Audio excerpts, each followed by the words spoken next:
capítulo 1.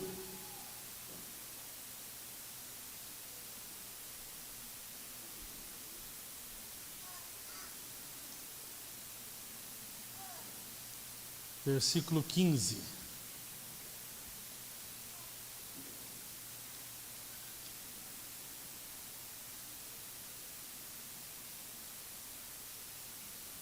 tema da nossa ministração é colocando meu mundo em harmonia.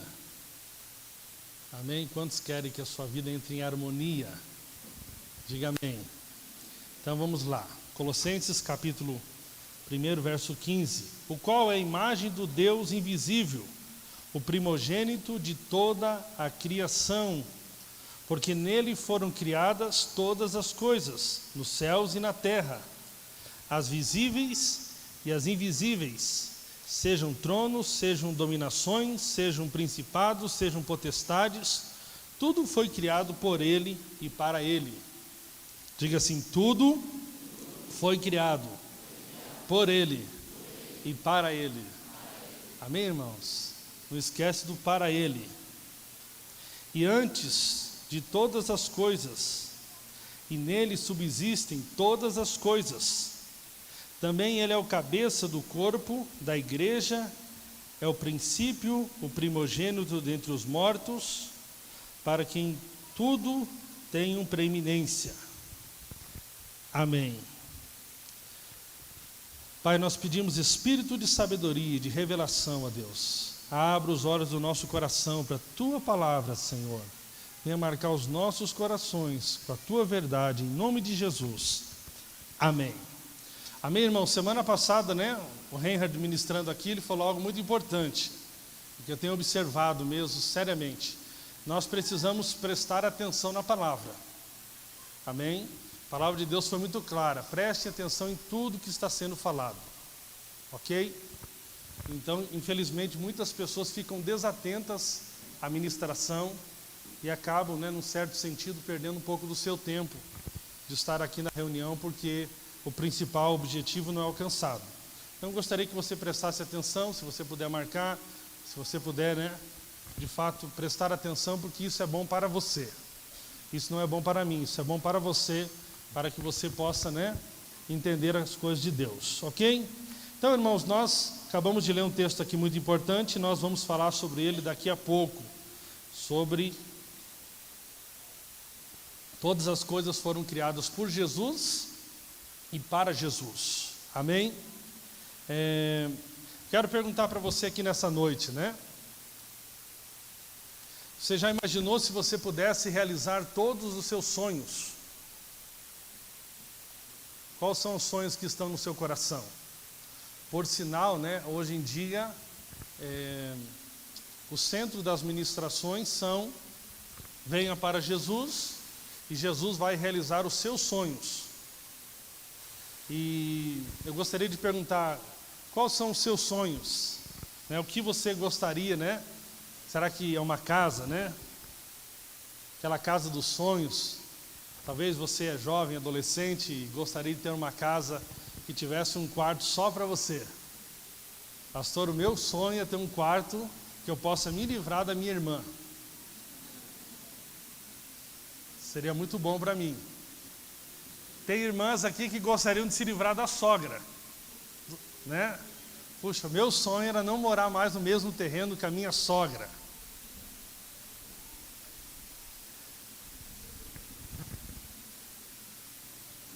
Qual que será que é o teu sonho, então? Se você pudesse realizar, Tivesse toda a condição do mundo para realizar o seu sonho. Qual que é esse sonho? Quem sabe, é um carro. Quem gostaria de ter um carro? Você não tem um carro e gostaria de ter um carro. Ou quem tem um carro e gostaria de ter outro carro? Qual irmão aqui gostaria de uma Ferrari? Tem gente que orou em língua ali, Falou na Ferrari, teve gente que orou em línguas. A Ferrari é legal, O sonho dos paranistas é que o Paraná ganhasse o Campeonato Brasileiro. É um sonho, irmãos. Só Deus pode realizar. Homem nenhum pode realizar uma obra dessa. Seu Nelson? Quem sabe você, o teu sonho, né? É casar com alguma jovem, com algum rapaz que está aqui no nosso meio, é teu sonho. Você está quietinho, mas já olhou, falou, isso aqui é meu, em nome de Jesus. Né? Se falarem para você que fazer uma macumba dá certo, você vai tentar.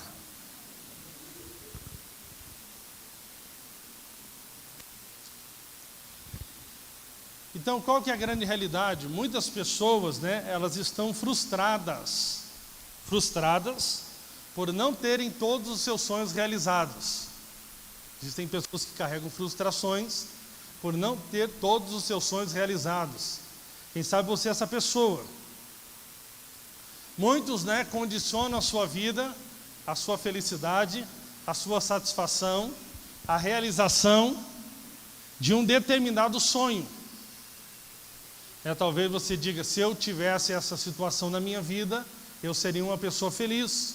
Se eu tivesse essa tal moradia, se eu tivesse essa condição financeira, se eu tivesse condições nesse momento de pagar todas as minhas dívidas, de ter um casamento com fulano de tal, ou alguma situação, você poderia dizer então que você poderia ser feliz. Então muitas pessoas vivem, mesmo sendo cristãos, frustrados porque dizem que algum dos seus sonhos ainda não foi realizado. Agora, irmãos, a Bíblia conta a história de um homem que tinha condição de fazer tudo aquilo que ele desejava. E o nome dele era Salomão. Salomão era alguém que tinha condição de fazer tudo aquilo que desejava. Se ele precisasse comprar um carro, ele comprava, um cavalo naquela época, um bom cavalo, o melhor cavalo, um cavalo Ferrari. Ele poderia comprar, ele tinha condição para ter a mulher que ele desejasse no reino, e etc. Ele teve tudo aquilo que ele desejava. Deus apareceu para ele, né, quando ele foi suceder o seu pai como rei. Deus deixou à disposição dele para que ele pudesse fazer um pedido. Né? O gênio apareceu para ele e disse, pode pedir. O gênio apareceu. E o pedido dele foi incrível. Ele pediu para Deus o quê? Sabedoria. E por causa da sabedoria, ele teve todas as coisas. Inclusive é um assunto que eu tenho sentido muito encargo no meu coração de ministrar, né? Tem muitas coisas que não dizem respeito mais a Deus, mas dizem respeito ao nosso relacionamento com a vida e com as pessoas. E que se nós não agirmos de maneira sábia, nós acabamos, né, tendo algumas decepções e frustrações. Eu sempre fui um pouco cismado com o tema de uma ministração que tinha o caráter do homem que Deus usa. Então a ideia dessa ministração é que se você tiver um bom caráter, Deus vai te usar. Mas nós sabemos que Deus usa até pessoas que têm um caráter totalmente deformado e não se parecem com Jesus. Agora a grande questão é, à medida que essa pessoa passa a relacionar na vida da igreja, não expressando o caráter de Cristo, não tendo a sabedoria de lidar com as coisas da maneira correta, ela vai sofrer consequências no seu relacionamento com as pessoas.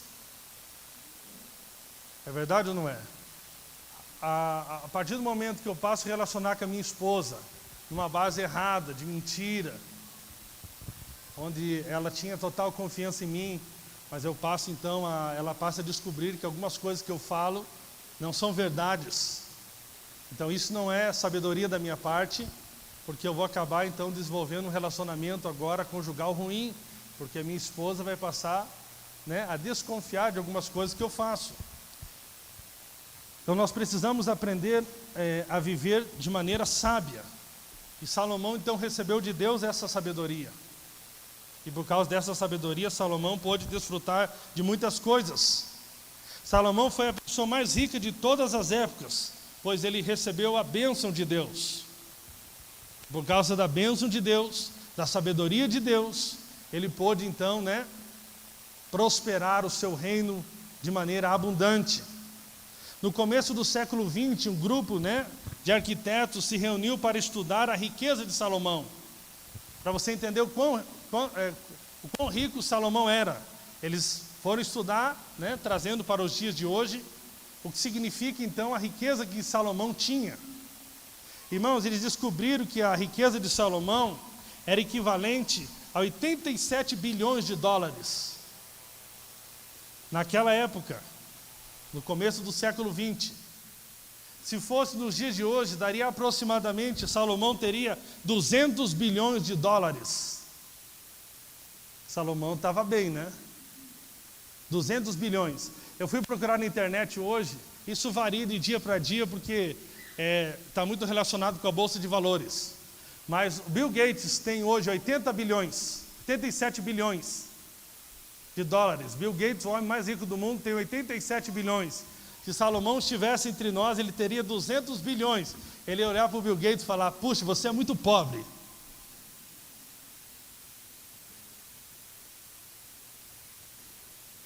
$200 bilhões. É muito dólar, né, mano? Podia ajudar pelo menos para nós reformar a fachada ali, né? Agora, irmãos, Salomão, né, escreveu o livro de Provérbios, o livro de Cantares de Salomão e o livro de Eclesiastes, todos eles no Antigo Testamento. E o livro de Provérbios, né, fala de alguns princípios muito interessantes de sabedoria. Eu recomendo você ler, são 31 capítulos, você poderia ler alguns princípios importantes de sabedoria, ditos, né, por aquele homem que foi o homem mais sábio que já existiu, porque recebeu a plenitude da sabedoria de Deus. E nesse aspecto ele aponta para Jesus. Amém? Então você poderia ler alguns princípios de sabedoria. Agora, ele escreveu também o livro de Cantares de Salomão, baseado no seu amor pela sua amada, que também é um relato, né, do amor de Deus pela sua noiva, pela sua igreja. Fala do relacionamento de Jesus com a sua noiva e o quanto ele é apaixonado pela sua noiva, pela sua igreja. Mas depois o seu último livro, né, foi o livro de Eclesiastes. Depois de ter caído no pecado da idolatria, porque ele se envolveu com algumas mulheres que não deveria se envolver, ele acabou se envolvendo então, acabou se corrompendo, Salomão, e ele escreve então esse último livro já de um homem que tinha experimentado uma vida, né, corrompida, fora do propósito de Deus. Para você ter uma ideia, irmãos, este homem tinha, né, tudo que ele queria, possuía 700 esposas. Dá mais ou menos aniversário de 2 por dia. Parabéns, amor, parabéns, amor. Flor, flor.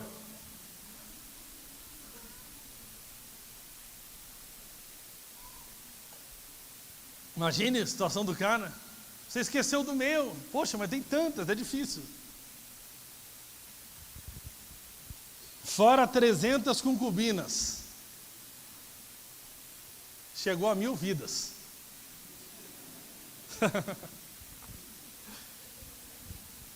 Imagine. Agora, olha como Salomão, irmãos, começa escrevendo o livro de Eclesiastes. Se você for lá no livro de Eclesiastes,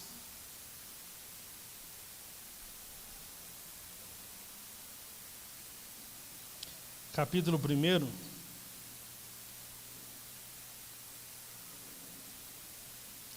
diz o seguinte: palavras do pregador, filho de Davi, rei em Jerusalém. Você quer identificar o motivo pelo qual aquele livro foi escrito? Qual que é a centralidade da escrita de um livro? Você pode identificar pelas primeiras palavras do autor, e isso está em toda a Bíblia. E as primeiras palavras de Salomão no livro de Eclesiastes é a seguinte: palavras do pregador, filho de Davi, rei em Jerusalém. Vaidade de vaidades, diz o pregador. Vaidade de vaidades, tudo é vaidade.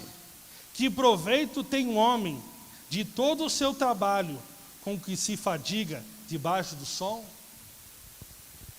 Um homem que depois de desfrutar de 700 mulheres, 300 concubinas, um reino extremamente rico, fama, glória, poder, tudo que um homem, que as pessoas sonham hoje em dia, ao fazer a conclusão de toda essa vida, ele começa a dizer que tudo isso é vaidade e que de proveito o homem tem dessa vida toda. A frase aqui, vaidade, aparece no livro de Eclesiastes 37 vezes. A frase debaixo do sol aparece 28 vezes. O livro de Eclesiastes nunca fala do sol da justiça. O que significa isso? Ele mostra que Salomão viveu uma vida completamente preocupada com as coisas naturais. Debaixo do sol, preocupações com coisas naturais. E o livro em nenhum momento fala do sol da justiça, que aponta para Jesus. Esse homem, no final da sua vida, ele faz uma conclusão de que ele viveu por coisas naturais e se esqueceu do sol da justiça, que é Jesus. Ele adquiriu tantas coisas, ele tinha tantas coisas, mas ele esqueceu do principal, da centralidade do sol da justiça em sua vida. Irmãos, nós precisamos avançar nesse entendimento aqui nessa noite. Precisamos colocar em harmonia a nossa vida. Amém? Eclesiastes capítulo 2, versículo 1 a 11, fala um pouco, dessa procura incessante de Salomão por buscar satisfação em coisas naturais, debaixo do sol.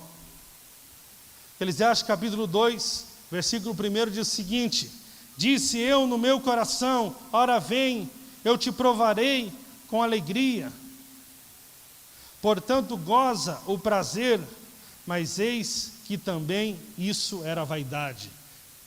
Gozei de prazer, mas o prazer que eu vivi era apenas vaidade. Ao riso disse, está doido? E da alegria, de que serve esta? Busquei no meu coração como estimular com vinho a minha carne, regendo, porém, o meu coração com sabedoria, e entregar-me à loucura, até ver o que seria melhor que os filhos dos homens fizessem debaixo do céu durante o número dos dias de sua vida. Irmãos, quando você vai lá para Romanos, capítulo 14, ele fala, irmãos, que o reino de Deus não é comida e nem bebida. É ou não é? A maior glória que nós temos como cristão não é poder tomar um copo de vinho, um copo de cerveja. Mas é poder, se nós decidirmos, mesmo sem isso, desfrutar de uma paz e de alegria, porque a nossa alegria agora é no Espírito. A nossa alegria faz parte da nossa natureza. É algo muito mais profundo. Por isso que é tão gostoso quando nós somos libertos da lei, e descobrimos que não há pecado algum de você tomar um copo de vinho, um copo de cerveja, mas que também não há nada demais em tomar um copo de vinho, um copo de cerveja.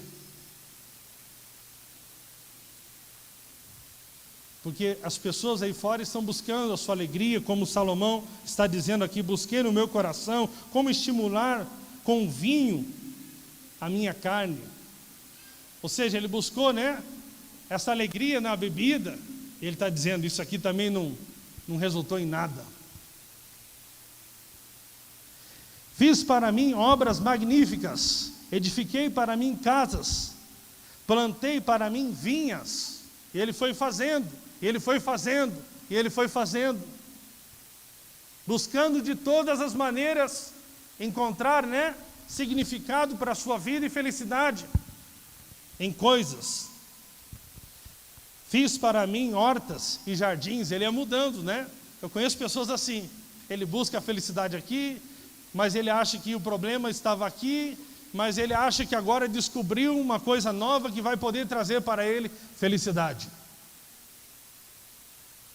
E vai buscando, e vai buscando, e vai buscando.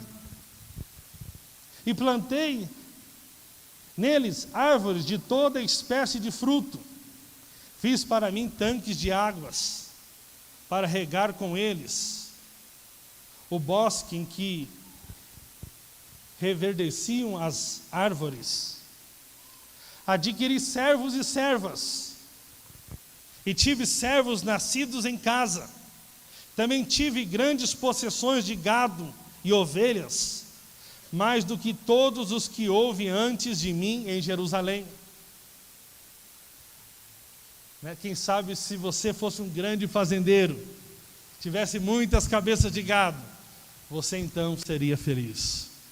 Mas a conclusão de Salomão é que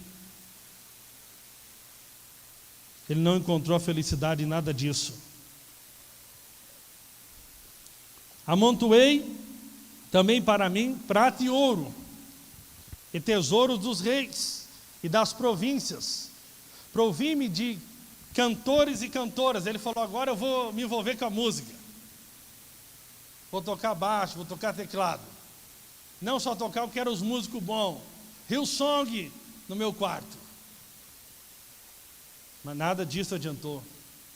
Quantas pessoas estão buscando a felicidade nas músicas, em tantas coisas, e das delícias dos filhos dos homens, e de instrumentos de música de toda a espécie. Se fosse numa igreja tradicional, ele estava com a banda completa. Tinha todos os músicos da banda. Quem sabe, você acha que, puxa, pastor, se o meu casamento tiver uma banda das muito poderosas, das bandas boas, vai ser um casamento muito bom. Muitas vezes nós achamos que até isso é o principal também para se edificar a igreja. Não que isso não tenha o seu valor. Eu fui engrandecido e aumentei mais do que todos os que houve antes de mim em Jerusalém.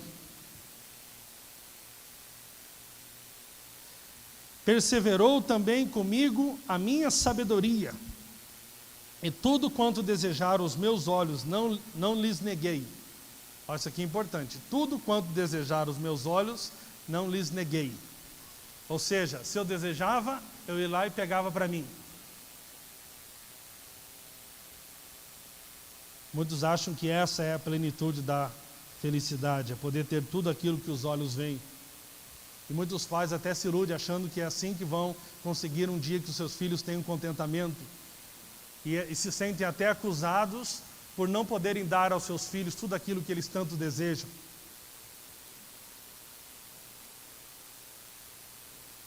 Eu conheci uma senhora, que ela lutou com todas as suas forças para tirar o seu filho das drogas.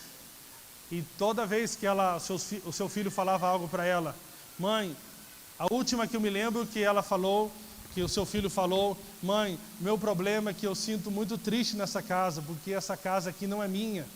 Essa casa aqui é da senhora e ela é dos meus irmãos também. E essa senhora não tinha marido. E eu fico muito triste aqui, eu me sinto humilhado, porque eu me sinto humilhado é que eu tenho uma frustração dentro de mim, e essa frustração me leva para as drogas. E essa mãe, coração de mãe, sem sabedoria, sem entendimento, ela foi lá e vendeu essa casa, repartiu a herança com os demais filhos, e foi lá para a região do Rio Bonito. Não é em Rio Bonito, é perto da Bocha, ali atrás da Bocha, nem sei o nome onde é ali. E na época tinha poucas pessoas que moravam ali, e ele falou ainda: mas mãe, meu sonho é que essa casa seja um sobrado. E vai lá aquela senhora, tinha vários problemas nas pernas, e ela foi lá então construir o sobrado. Um dia eu fui na casa dela, ela não tinha conseguido terminar o sobrado, e ela estava ali já no final da sua vida, com o sobrado inacabado e com o filho nas drogas.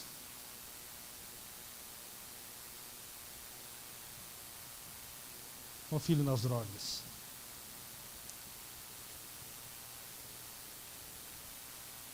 E olhei eu para todas as obras que fizeram as minhas mãos, como também para o trabalho que eu, trabalhando, tinha feito, e eis que tudo era vaidade e aflição de espírito,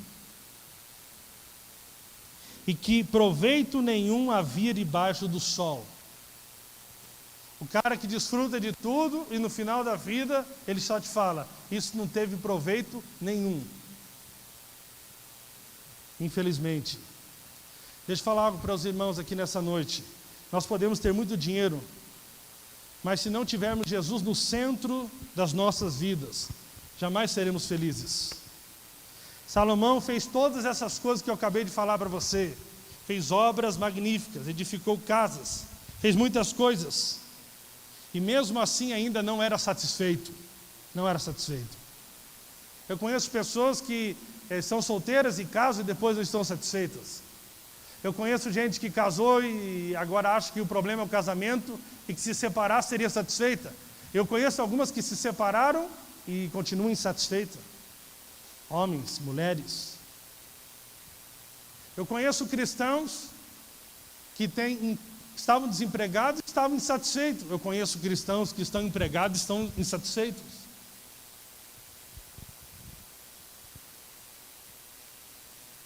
Eu conheço filhos que não têm seus pais, não foram criados com seus pais, com seu pai principalmente, que são insatisfeitos.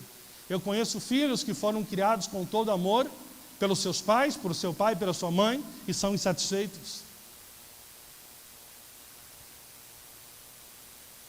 Plantou diversos tipos de frutos e ainda não era feliz.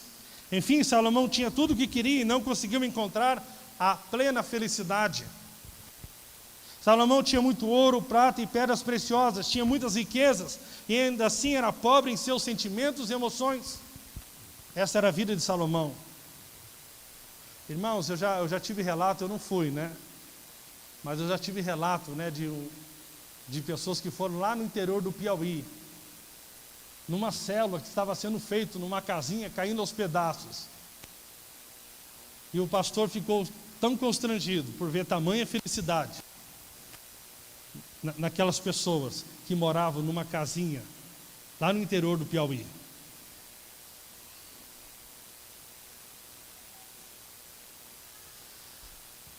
Então nós podemos aqui aprender muitas coisas com Salomão. Salomão desfrutou de todos os seus desejos. Em outras palavras, Salomão realizou todos os seus sonhos. E mesmo assim, Salomão não encontrou a plenitude da felicidade. Talvez isso possa te dar uma direção e um norte para a sua vida a partir de hoje. Talvez que você está indo por uma direção. E Salomão está mostrando para você que essa direção que você está indo, eu já fui. E não é boa. Não é legal. A conclusão de todos esses desfrutes de Salomão está lá no verso 11. Eu olhei para todas as obras que fizeram as minhas mãos, como também para o trabalho que eu trabalhando tinha feito. E eis que tudo era vaidade e aflição de espírito, e de que proveito nenhum havia debaixo do sol. Essa é a conclusão do homem que passou na terra e teve a maior condição de realizar os seus sonhos.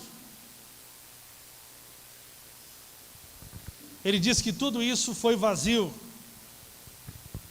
Por quê, irmãos? Porque a vida de Salomão não encontrou harmonia com o princípio da criação. Nós acabamos de ler que tudo foi criado por Cristo e para Cristo. Amém? Tudo foi criado por Cristo e para Cristo. Mas Salomão não vivia para Cristo. A centralidade da vida dele não era Cristo. E por isso ele chegou a essa conclusão tão terrível. Se perguntássemos para Salomão como estava indo sua vida, você encontra com Salomão rei, você tem o privilégio de falar, eu quero encontrar com Salomão e ver a alegria de Salomão, porque o homem pode tudo. Como é que está a vida, Salomão? Como é que estão as coisas, rapaz? Eu lá em casa só estou com a veinha e você está com as 700.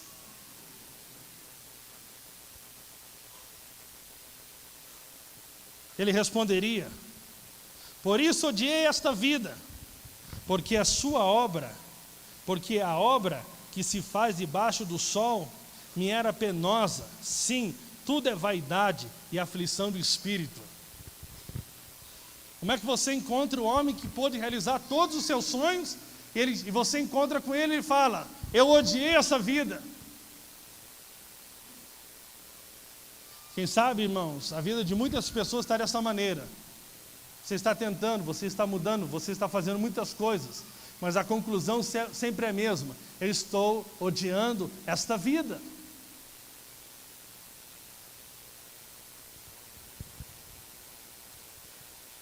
Com certeza Salomão diria: essa minha vida é muito vazia. Nós podemos aprender alguns princípios aqui com Salomão. Amém? O primeiro princípio que eu quero te ensinar aqui nessa noite sobre Salomão: a felicidade que Deus tem para você não está em coisas, e sim em Jesus. Grave bem isso. A felicidade que Deus tem para você não está em coisas, e sim em Jesus. Amém? Infelizmente, irmãos, nós estamos vivendo uma inversão de valores. É ou não é? E eu vou chegar ali daqui a pouco e vou falar que não tem nada de errado em ter muitas coisas que Salomão tinha, a não ser as 700 mulheres.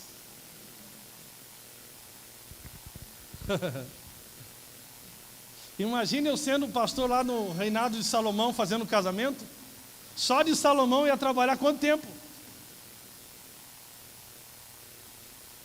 O Rodrigo, né, que casou aí, eu lembro que ele fazia as contas, né? Acho que foi uns 25 mil, né, Rodrigo? Fora os que foi depois, né? Que você está pagando até hoje. Imagine o casamento de Salomão, irmãos. Quanto custou cada casamento desse? Agora, qual que é a questão, irmãos? Nós achamos, né, infelizmente, a maneira errada de se pregar o Evangelho, ela é uma proposta o seguinte: venha para Jesus e Jesus vai te dar uma esposa. Venha para Jesus, Jesus vai te dar um carro. Venha para Jesus e Jesus vai te dar, né, aquele dinheiro para pagar as suas contas. E como você já tentou o crédito lá no Banco Itaú, na Caixa Econômica e não deu certo, você ouviu o programa de rádio e falou: vai que dá certo esse negócio, eu vou lá. Para ver se funciona esse negócio que esses pastores estão falando aí no rádio. Agora, há um problema nessa mensagem. Por quê?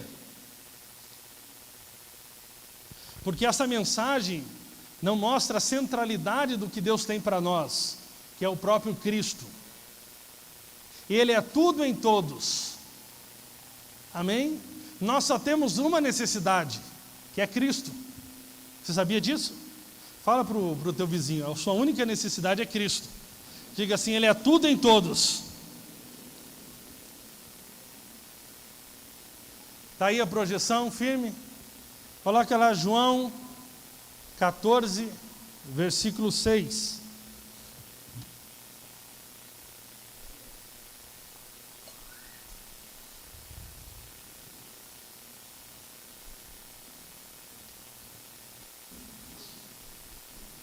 Disse-lhe Jesus, vamos lá, vamos ler esse versículo, 1, 2, 3, valendo.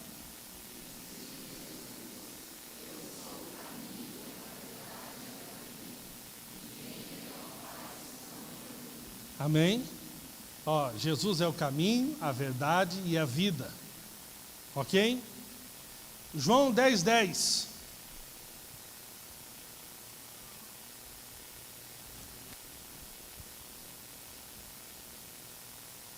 Um, dois, três, valendo.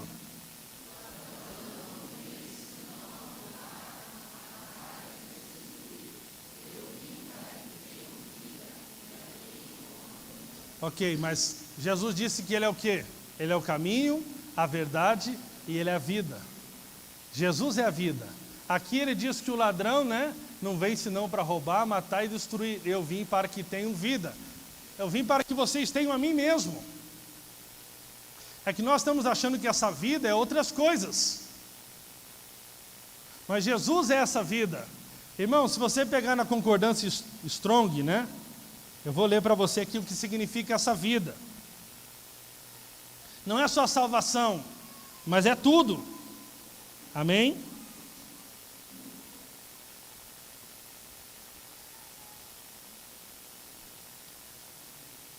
Estou procurando a minha Bíblia aqui. Achei. Olha o que significa no original bíblico: vida. o estado de alguém que está cheio de vitalidade, ou é animado, toda alma viva, vida, da absoluta plenitude da vida, tanto em essência como eticamente, que pertence a Deus e por meio dele ao Logos e a Cristo,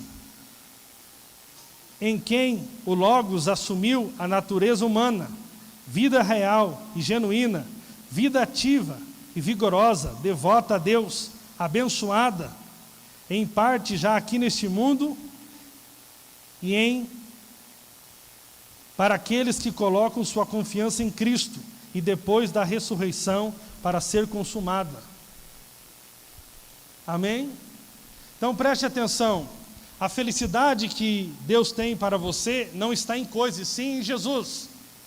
O que significa isso? Que você não precisa esperar mais nada para ser feliz. Você não precisa ficar esperando um marido para ser feliz. E você não precisa ficar orando para esse que você tem morrer para você ser feliz. Oh Deus, né? Quem sabe você está ali, oh Deus, eu sou um crente, Deus, eu quero sustentar esse testemunho. Eu prometi que ia ficar com essa mulher até que a morte o separe. Oh Deus, dá para essa morte chegar?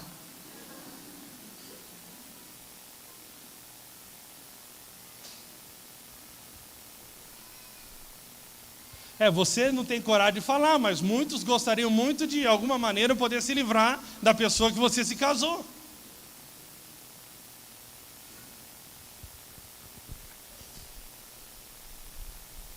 Então nós não precisamos esperar mais nada para ser felizes. Amém?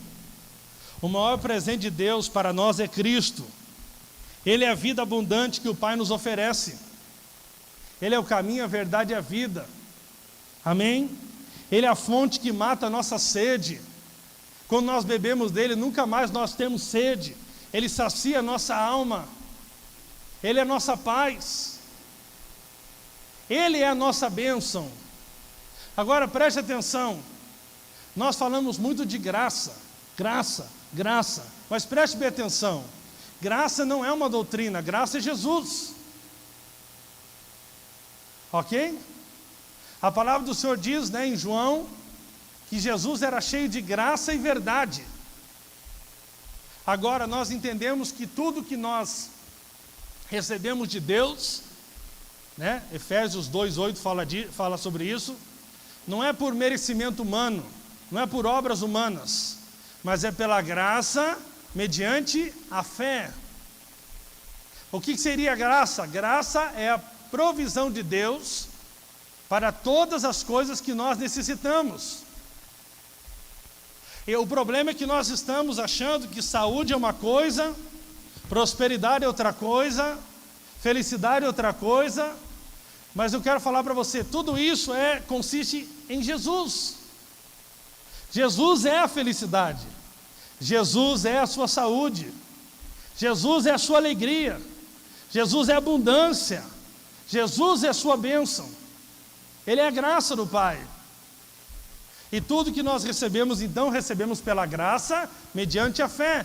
Por Cristo, mediante a fé. A fé é só apenas um meio de transporte, mas é tudo por meio da graça. Amém? Então, tudo que nós necessitamos é de Cristo. E você já tem Cristo. Você tem Cristo, amém?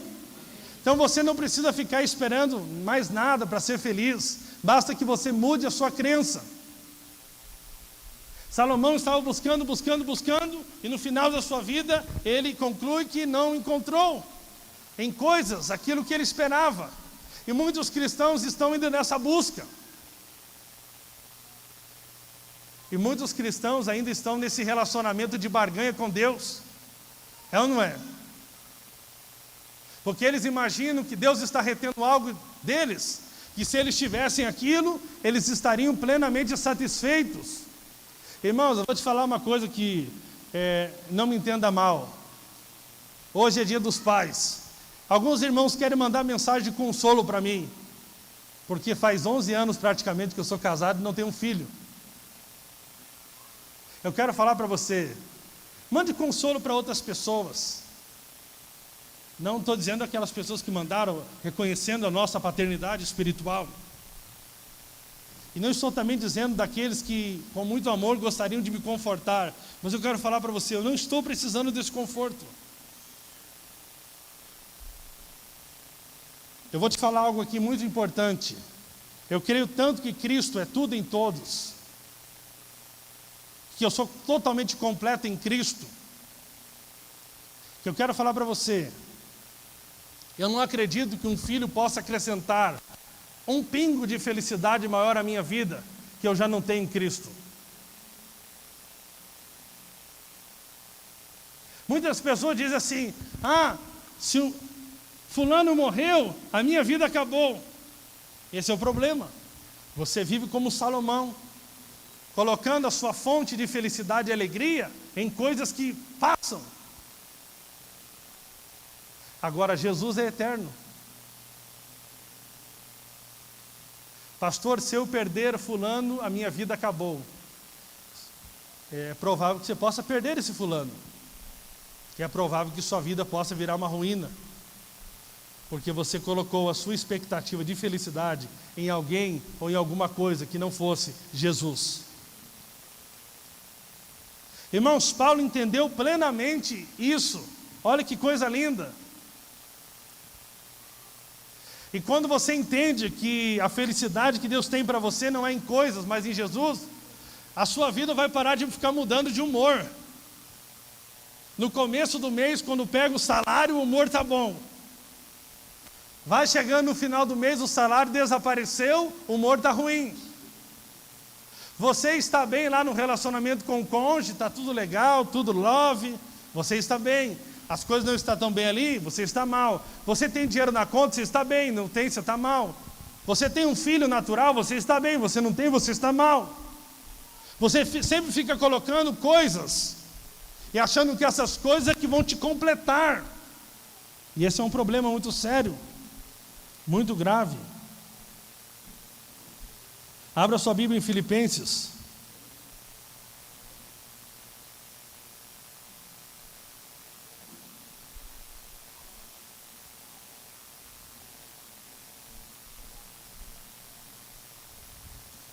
Capítulo 4, verso 6. Olha o que a palavra do Senhor nos diz. Não andeis ansiosos por coisa alguma, antes em tudo sejam os vossos pedidos conhecidos diante de Deus, pela oração e súplica com ações de graças. E a paz de Deus, amém, irmãos? Não é a paz do emprego, não é a paz do vinho, não é nada disso, é a paz de Deus, que excede todo entendimento, guardará os vossos corações e os vossos pensamentos em Cristo. Falar, pensamentos em Cristo, no sol da justiça. Quando nós mantemos o nosso pensamento em Cristo e aprendemos a desfrutar dele como fonte de satisfação, de paz, de contentamento, de alegria, de tudo, isso guarda o nosso coração de todas as tribulações. Isso é algo lindo. Quanto ao mais, irmãos, tudo que é verdadeiro, tudo que é honesto, tudo que é justo, tudo que é puro, tudo que é amável, tudo que é de boa fama, se há alguma virtude, se há algum louvor, nisso pensai. O que é tudo isso? Boa fama, todas essas coisas? É pensar no Senhor, é pensar em Jesus. É como o Reinhard falou, você acordar de manhã e falar, eu sou a filha, o filho favorito de Jesus. Eu sou o predileto, eu sou o amado. É você, entender esse relacionamento profundo com Jesus. O que também aprendestes e recebestes e ouvistes e vistes em mim, isso praticai, e o Deus de paz será convosco. Deus de paz, é o nosso Deus que é o Deus da paz. Ele é a nossa paz. Ora, muito me alegro no Senhor por terdes finalmente renovado o vosso cuidado para comigo. Não estou dizendo que nós não gostamos quando Deus manda o suprimento, ok? Não estou dizendo que vai ser ruim ter um filho, mas eu aprendi a me contentar no Senhor, do qual, na verdade, andeis lembrados, mas vos faltava oportunidade. Verso 11, não digo isso por causa de necessidade, porque já aprendi a contentar-me com as circunstâncias em que me encontro. Se passar falta, e sei passar falta, e sei também ter abundância. Em toda maneira, em todas as coisas estou experimentado, tanto em ter fartura, como em passar fome, tanto em ter abundância, como em padecer necessidade, pois posso todas estas coisas em Cristo Jesus, que me fortalece. Ele estava fortalecido quem? Quem era a fortaleza dele? Quem era a fonte de Paulo? Era Jesus. Irmão, já passei por muitas coisas, e continuo passando, e sei que vou passar muito mais, porque nós estamos no mundo, e nesses anos de história da igreja, uma das coisas mais difíceis que as pessoas têm para entender, os teólogos, etc., é porque que um cristão sofre. E nós precisamos entender que existem sofrimentos, sim. Existem dificuldades, sim. Existem momentos de aflições, sim. E muitos buscam encontrar muitas teologias para isso. Mas eu creio que nós estamos acima dessas circunstâncias.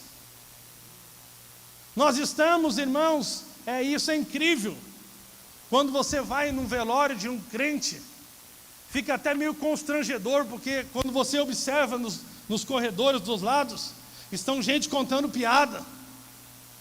Eu fui num velório, que eu fui lá para chegar lá para fazer uma coisa bonita, né? Eu já tinha até levado lenço, preparado para chorar forte, os familiares lá tranquilos, né? Minha mãe estava com Jesus, ela está melhor, ela está com o Senhor, né? Aleluia, ela estava sofrendo aqui no corpo. E aí, pastor, você lembra aquela piada do português? Falei, rapaz, eu vim aqui para socorrer o cara está nessa alegria, né?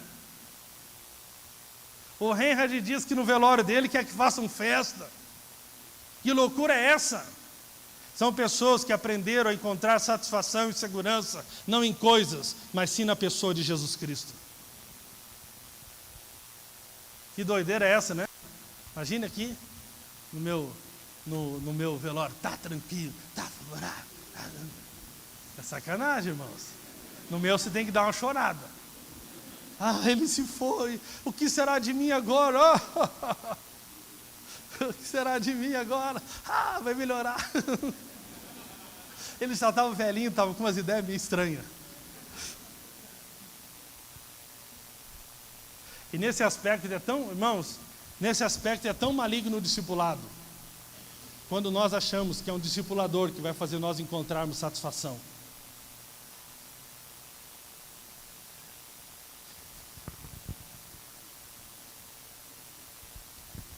Eu tenho aprendido em Deus, irmãos, a encontrar a plena felicidade, apesar das circunstâncias, só na pessoa de Jesus Cristo, né? Nós temos que aprender nesse relacionamento de Marta e Maria, sermos aqueles que muitas vezes deixam todas essas coisas de lado e vai só para os pés do amado.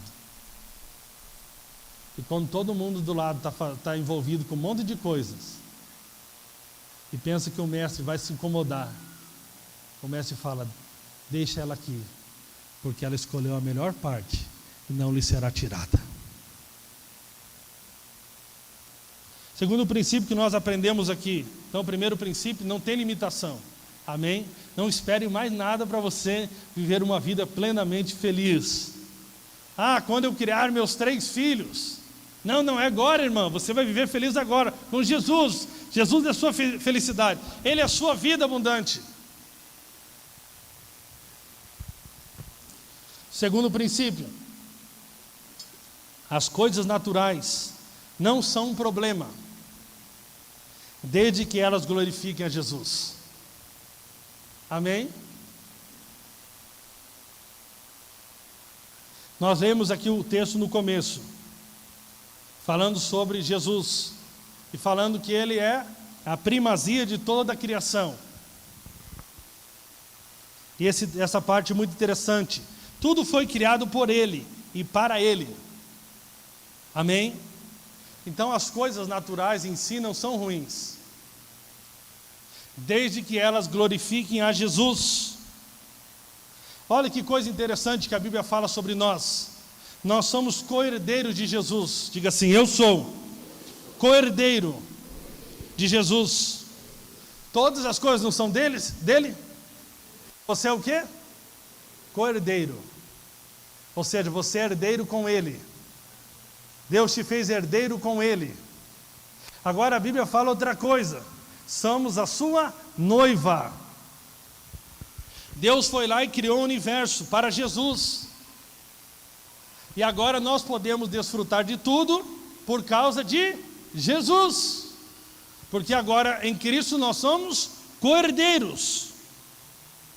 Irmão, sempre lembre, Jesus é muito bom. Tão bom que expressou o seu amor por nós, dando a sua vida lá na cruz. O desejo de Jesus é que nós tenhamos revelação de que nele nós somos completamente abençoados. Então o problema de Salomão não foi todas as coisas que ele tinha, ok? O problema de Salomão não foi o carro que ele tinha, o cavalo que ele tinha. O problema de Salomão foi achar que essas coisas trariam para ele satisfação, ok? E que ele dependeria dessas coisas para ter satisfação. Ou seja, o problema acontece quando as coisas tomam o lugar e a glória devida que pertence a Jesus. Amém? Você pode ter tudo que não te possua, você pode possuir tudo que não te possua. E por sinal, o desejo de Jesus é que você desfrute de todas essas bênçãos, porque Ele já te deu todas as bênçãos, conforme está escrito em Efésios capítulo 1, verso 3. Então Deus não é contra alguém sonhar em ter uma casa linda ou um carro lindo. O problema é quando essas coisas tomam o lugar de Jesus no nosso coração e nós vivemos por causa delas. Por sinal, a Bíblia diz o seguinte: buscar em primeiro lugar o reino de Deus e a sua justiça, ok? O mundo aí fora está buscando as coisas, mas devemos buscar primeiro o reino de Deus e sua justiça. O que é a sua justiça? É a justificação que recebemos pela obediência de Cristo. Então, quando nós aprendemos a buscar o reino de Deus e a sua justiça, todas as coisas nos são acrescentadas. Então, toda essa prosperidade, essa saúde, essa felicidade conjugal é apenas consequência do teu relacionamento com Cristo. Irmãos, é interessante que essas coisas vão te procurando, vão te perseguindo, e você vai começando a ver a bondade de Deus, a fidelidade de Deus em todas as coisas na sua vida, sem você ficar perseguindo isso, sem você colocar o seu coração nisso, ok? Você não precisa, você vai colocar o seu coração apenas em Jesus. O nosso coração deve ser guardado apenas para Jesus. Isso é muito lindo, isso é maravilhoso. Então o problema não é você ter as coisas, o problema é quando essas coisas elas não cumprem o propósito. Tudo é para a glória de Deus. Amém? A sua prosperidade deve ser para a glória de Deus. O seu casamento deve ser para a glória de Deus. O seu relacionamento, jovem, deve ser para a glória de Deus. Tudo deve ser para a glória de Deus. E nós precisamos aprender a fazer isso. Permitir que todas as coisas sirvam para a glória de Deus, para o propósito de Deus. Todas as coisas foram criadas por Jesus e para Ele. Todo o universo gira em torno de Jesus. E não deve girar em torno de nós, mas sim em torno de Jesus. Deixa eu falar algo para você aqui muito importante. Preste bem atenção. Como é que eu posso identificar que uma mensagem ela é da antiga aliança e não da nova aliança? Como que eu posso identificar uma mensagem se ela é da graça ou se ela é da lei? Uma das maneiras de você identificar é se essa mensagem glorifica o nome de Jesus. Ok? A mensagem da graça sempre vai centralizar Jesus. A mensagem da lei sempre vai centralizar o homem. É o homem fazendo coisas, realizando tantas coisas, para buscar, de alguma maneira, encontrar o favor de Deus ou ter o êxito na vida. Mas a mensagem da graça faz você entrar num desfrute, num descanso, que é o descanso da fé. Preste bem atenção. Onde você se lança. Sabe o que é confiar? Deixa eu falar para você o que é confiar. É eu te colocar na ponta daquele prédio ali em cima e eu te falar assim para você: Jesus vai te segurar. Posso cortar a corda? E aí você fala: pode cortar a corda. Pode cortar a corda. Porque você tem certeza que, de alguma maneira, você está nos braços de amor do Pai, em Jesus Cristo. Amém? Então preste atenção. Gálatas capítulo 5 fala algo muito interessante.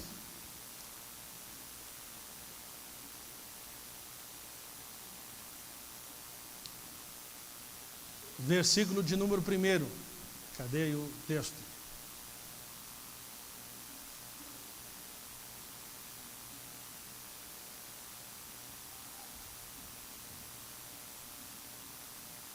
Amém, eu vou ler aqui da minha Bíblia.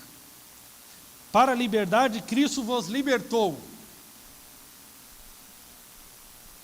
Permanecei, pois, firmes, e não vos dobrei novamente a um jugo de escravidão. Eis que eu, Paulo, vos digo, que se vos deixardes circuncidar, Cristo de nada vos aproveitará. E de novo testifique todo homem que se deixa circuncidar, que está obrigado a guardar toda a lei. Separados estáis de Cristo, vós os que vós justificais pela lei, da graça decaístes. Ok? Então preste bem atenção. Existem muitos conceitos sobre liberdade. Paulo está falando aqui: vocês não podem novamente se sujeitar ao jugo da servidão. Deixa eu perguntar para você aqui: será que a liberdade que nós esperamos em Cristo é a mesma liberdade que o mundo já tem sem Cristo? Porque muitos têm entendido essa liberdade como: agora eu sou livre e eu faço da minha vida o que eu bem entendo. Mas eu pergunto para você, está um chiado aqui bem forte nessa caixa aqui. Eu pergunto para você, é essa liberdade que Paulo está falando? Não, Paulo está falando agora você é livre de se relacionar com Deus, tendo que apresentar suas boas obras para você ser aceito. Não volte mais o jugo da servidão da lei. Jesus disse que o jugo dele, o jugo dele era suave, o fardo leve. O jugo aqui fala da lei, ou seja, de eu ter que obedecer à lei de Moisés para que eu pudesse ser aceito diante de Deus. Então Paulo fala: não permite que a lei, que a religião roube essa liberdade que você recebeu agora pela graça de Deus. Que agora você tem paz com Deus só por causa de Jesus Cristo, e por causa de Jesus você é justo. Diga amém. Agora, irmãos, o entendimento errado dessa liberdade também é quando eu tiro Cristo da minha vida e passo a viver de acordo com as minhas próprias vontades. Essa liberdade não me interessa, porque eu pergunto para você: quem sabe o que é melhor para você? É Jesus ou é você mesmo? O perigo desse ensino da liberdade a qualquer custo é o seguinte: você sabe o que significa a marca da besta? O número da besta é 666. Sabe o que significa isso? Número 6 é o número do homem. 666 é o homem vivendo como Deus. Não é essa liberdade que Cristo nos chamou. Não. Nós precisamos entender que nós mesmos fomos criados para a glória de Deus, para a glória de Cristo. Eu pergunto para você, antes de você ter um encontro com Jesus, você já não vivia uma vida do jeito que você queria? E foi boa? Por que Jesus nos chamaria para essa liberdade que na verdade era uma escravidão. Então nós precisamos entender, nós somos chamados por Deus para viver uma vida que glorifica Jesus. Como temos uma vida que glorifica Jesus? Terceiro princípio, estou encerrando. Saia do centro da sua vida e coloque Jesus e seja feliz. Saia do centro. Sabe, irmãos, essa é a maior liberdade que você pode desfrutar, sair do centro. Sabe, quando nós encontramos aqui em Salomão, nós encontramos um homem que era egocêntrico, pois dizia eu e eu. Salomão era um cara tão egocêntrico e tão dominado pelo seu eu, que o texto que nós acabamos de ler em Eclesiastes capítulo 2 diz o seguinte, que quando ele via alguma coisa e dava vontade, ele fazia. Ele era completamente governado pelo eu. Sabe, irmãos, Deus nos convida hoje a sair do centro das nossas vidas. Amém? Você sair do centro e deixar que Jesus seja o centro da sua vida, o centro do seu casamento. E é aqui que você vai encontrar a paz. Eu emendo o segundo tópico com o terceiro. Tudo na nossa vida deve ser para glorificar a Jesus. Mas para que nós possamos glorificar a Jesus com tudo, nós precisamos deixar que Ele seja o centro de tudo, e não nós mesmos. Eu vou te dar um exemplo aqui. Quem é o centro do seu casamento? Irmãos, eu estava voltando de... Onde que eu estava ontem? Eu fui visitar lá o Thales e o Jones e o Stephanie lá na Araucária. Eu estou andando muito em amor. Eu chamei eles para uma comunhão, eles falaram que não achava a chave do carro. Eu falei, eu vou buscar você em Araucária. Depois até eu me deparei, meu Deus, o que eu estou fazendo? E eu estava lembrando de algumas irmãs. Eu sei que tem maridos assim, mas eu lembrei das irmãs. Existem muitas mulheres que elas querem ser o centro do casamento. E elas entram numa guerra ferrenha com Jesus. Porque elas acreditam que esse casamento, que ela casou para que esse homem fizesse ela feliz. Nenhum homem tem capacidade de fazer uma mulher feliz, se essa mulher já não estiver feliz em Cristo. Para que se une então um homem com uma mulher? Para que os dois possam cumprir o propósito de Deus. E por causa de colocarmos Cristo no centro, esse casamento é tão prazeroso, tão gostoso. Sabe, minha irmã, eu quero falar algo para você. Esse marido só vai te amar, só vai te respeitar, só vai ser fiel a você quando ele tiver Cristo como centro da vida dele. Agora, eu já vi muitas mulheres tirarem os seus maridos do propósito de Deus. E sabe o que eu descobri, a última estratégia das mulheres? As mulheres muitas vezes usam a sua gravidez para usar de chantagem com o seu marido, para tirar ele do propósito de Deus. Não foi um ou dois maridos que me falaram, pastor, eu não vou no culto esse tempo agora, porque minha esposa fala, onde já se viu, você vai deixar eu aqui em casa, grávida, e vai para o culto? E o problema é que muitos já faz 3, 4 meses, 5 meses que não vêm cultuar. E sabe quais as notícias que eu tenho recebido? É de que muitos desses casamentos já estão até em fase de divórcio. Sabe por quê? Porque essa mulher, de maneira tola, insensata, não sábia, ela tirou Cristo do centro do seu casamento. Sabe qual que é o casamento que é inabalável? É o casamento que Cristo é o centro. Sabe qual empresa que é inabalável? É aquela empresa que Cristo é o centro dela, que ela foi constituída para a glória de Deus. O casamento que é inabalável é o casamento que é para a glória de Deus. O relacionamento de jovens que é inabalável é aquele que é feito para a glória de Deus. Sabe, irmãos, existem empresários que são mais espirituais do que pastores, porque existem pastores que querem edificar igreja para a sua glória, para que o seu nome seja célebre. E existem empresários que constituem empresas para a glória de Deus.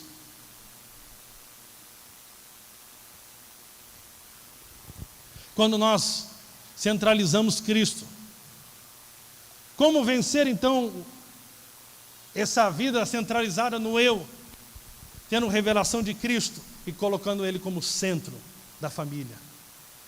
Sabe, irmãos, o que sustenta a minha esposa e mantém ela animada todos os dias, feliz, é Jesus. Porque os olhos dela estão centralizados em Jesus. Sabe o que mantém, irmãos, os jovens firmes na fé? É Jesus. Sabe o que dá prazer na vida? É Jesus. Sabe o que todos nós precisamos? É só de Jesus. Essas outras coisas fazem parte de Cristo. Ele é saúde, Ele é plenitude, Ele é paz, Ele é alegria, Ele é contentamento, Ele é tudo. Ele é tudo, irmãos. Deus não nos oferece um monte de coisinha quebrada. Deus nos oferece Cristo. Aqui, ó filho, você precisa de Cristo. Viva uma vida para a glória de Deus. Coloque Cristo no centro. Nós temos alguns exemplos na palavra do Senhor, mas olha como nós somos egoístas, muitas vezes em coisas simples. Vamos observar. Se tiver uma foto que tem 10 pessoas, você é uma das pessoas, qual é a primeira pessoa que você procura na foto?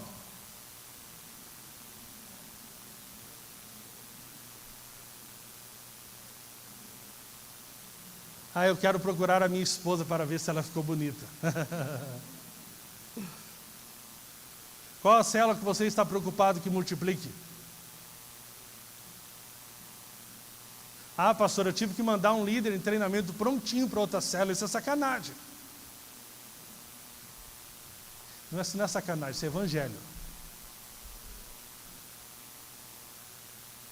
Deixa eu perguntar para você, qual é o centro das suas finanças? Nós temos aqui ensinado os irmãos a ser generosos, mas tem alguns líderes que estão me procurando e estão falando, pastor, eu estou muito em crise. Porque tem pessoas que estão colocando lá, tem condições de dar muito mais e coloca lá, vou dar 50 no mês. Tem gente, irmão, que 50 é quase como se fosse 5 milhões. Ok? Mas tem gente que 50 não é nada. Mas ele coloca 50, sabe por quê? Porque Cristo não é o centro da administração financeira da sua casa. É o seu eu que está na frente ainda. Se nessa foto a única pessoa que ficou feia foi você, o que você vai pedir para fazer com essa foto? Apague ela, por favor, não coloque no Facebook. É ou não é? Vamos observar aqui mais uma coisa. Qual que foi o dia que você chegou para o seu líder falando, eu estou muito em crise? Porque eu acho que eu deveria amar mais os irmãos. Eu estou muito em crise porque nesta igreja eu sou muito amado, mas eu percebo que eu não tenho amado os irmãos como deveria. Qual que é a crise dos irmãos? É sempre uma cobrança porque eles não foram lembrados no seu aniversário. Porque não deram uma função para eles na célula, porque alguma coisa que está centralizada ao eu. Eu nunca vi um marido me procurar, pastor, eu queria que o senhor orasse, porque eu não estou amando a minha esposa, assim como Cristo amou a igreja. Os maridos só me procuram para dizer, a minha mulher é rebelde, insubmissa.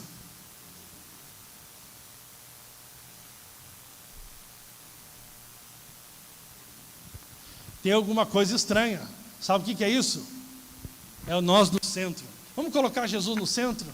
Pastor, eu queria saber como nós poderíamos adorar mais a Jesus.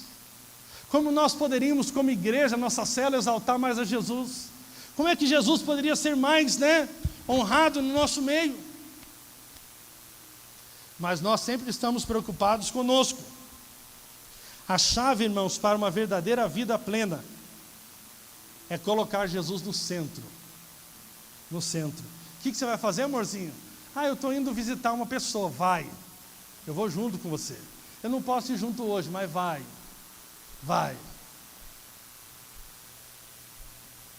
Irmãos, eu dou graças a Deus que eu ensinei uma coisa para minha esposa. Eu não tenho dificuldade alguma de fazer qualquer contribuição que seja. Esse dia eu falei, eu vou ter que te contar algo. Ela falou, você deu a nossa casa.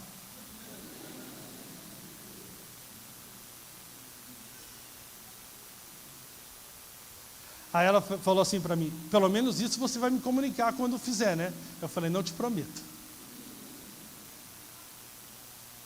Mas é tão ruim quando você precisa de um irmão, né, o sacerdote da casa.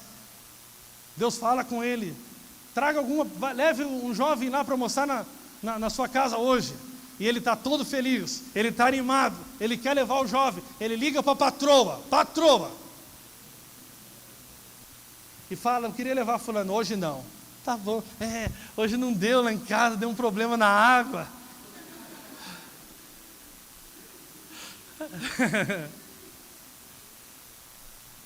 Irmãos, eu sei que eu causo confusões para minha esposa. Normalmente eu aviso, está indo mais 2 minutos antes, 5 minutos antes. A Patrícia trabalhou lá na minha casa, ela sabe que não tinha esse negócio de eu ficar, por favor, eu quero levar alguém. Não, Jesus é o centro, ele falou para mim levar, eu levo. Ela também, quando comenta, eu senti de dar uma oferta para fulano, ela pode dar, porque é tudo de Jesus, não é meu. Mas tem gente que o marido tem que entrar numa campanha forte na Universal. Descarrego. Para conseguir dar um pão para uma pessoa. Sangue de Jesus tem poder. Pastor, eu queria muito bem contribuir um pouco mais aqui, mas senão vai dar problema lá em casa. Já está com problema, você não descobriu ainda? Você não tinha descoberto ainda, eu vim te trazer o problema hoje. Jesus não está sendo o centro da sua família.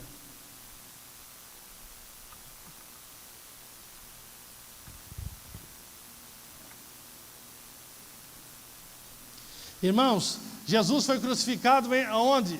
Entre 2 ladrões. Ele estava onde? No centro. O que a palavra do Senhor diz? Onde estiver 2 ou 3 reunidos, eu estou no meio deles, no meio. Eu sou o centro. Eu sou o centro. Vamos colocar Jesus no centro das nossas vidas. Amém? Para concluir, eu quero finalizar te dizendo, por que Jesus tem que ser o centro das nossas vidas? Porque só assim a nossa vida entra em harmonia. Porque a criação foi estabelecida para que Cristo fosse glorificado e centralizado. Quando nós não centralizamos a Cristo, a nossa vida entra em colapso. Em todas as áreas.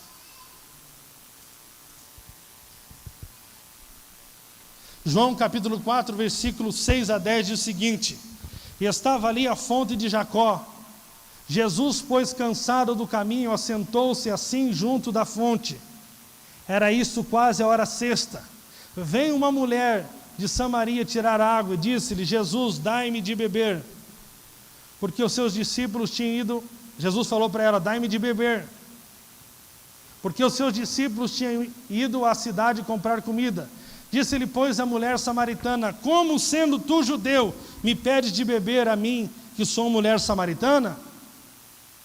Jesus respondeu e disse-lhe: se tu conheceras o dom de Deus, e quem é que lhe diz, dai-me de beber, tu lhe pedirias, e eu te daria água viva. Deixa eu falar para você algo aqui.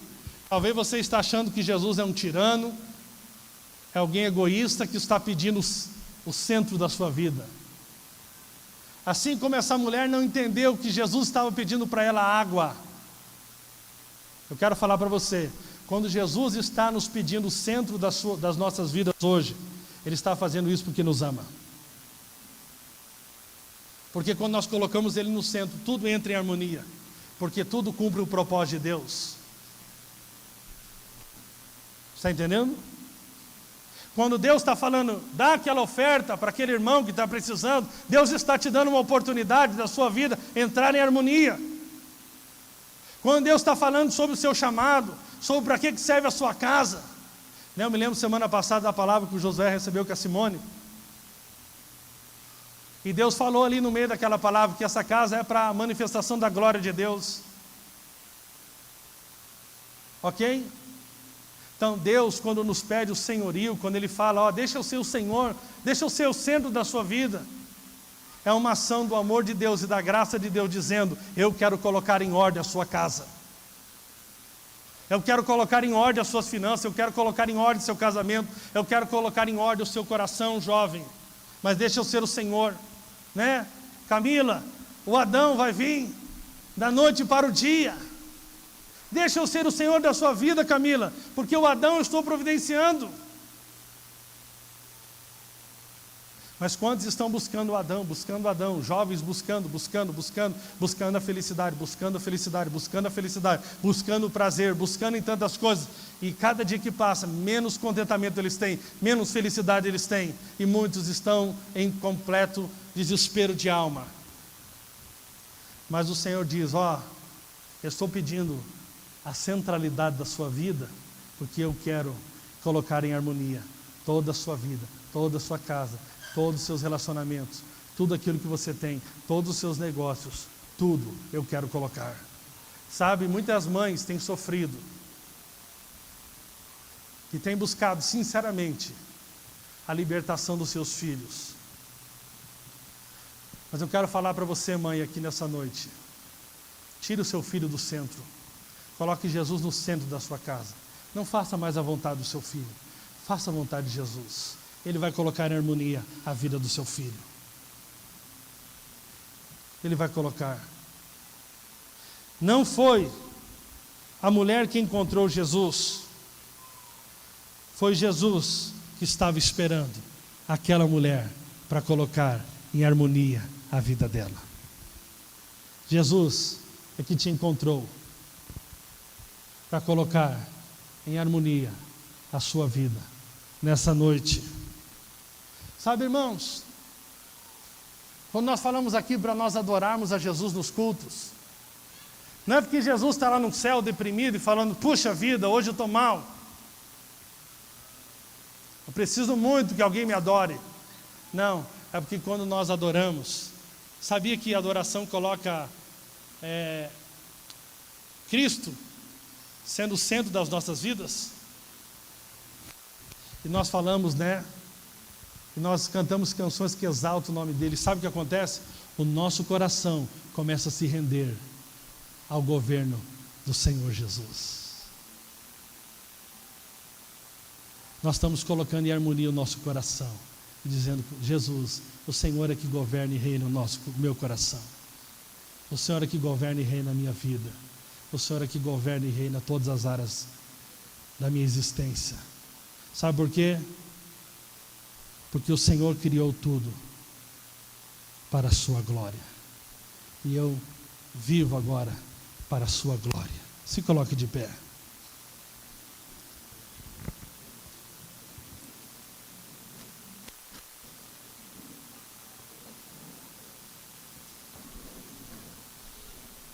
Coloque a mão no seu coração.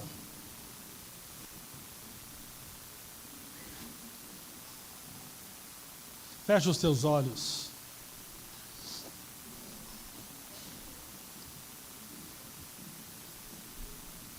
Dê uma resposta para o Senhor nessa noite.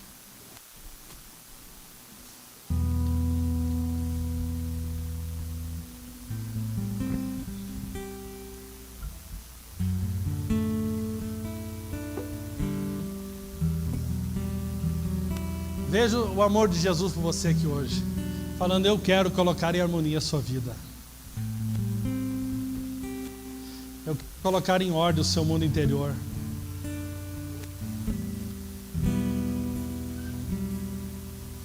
Aleluia, Espírito Santo de Deus.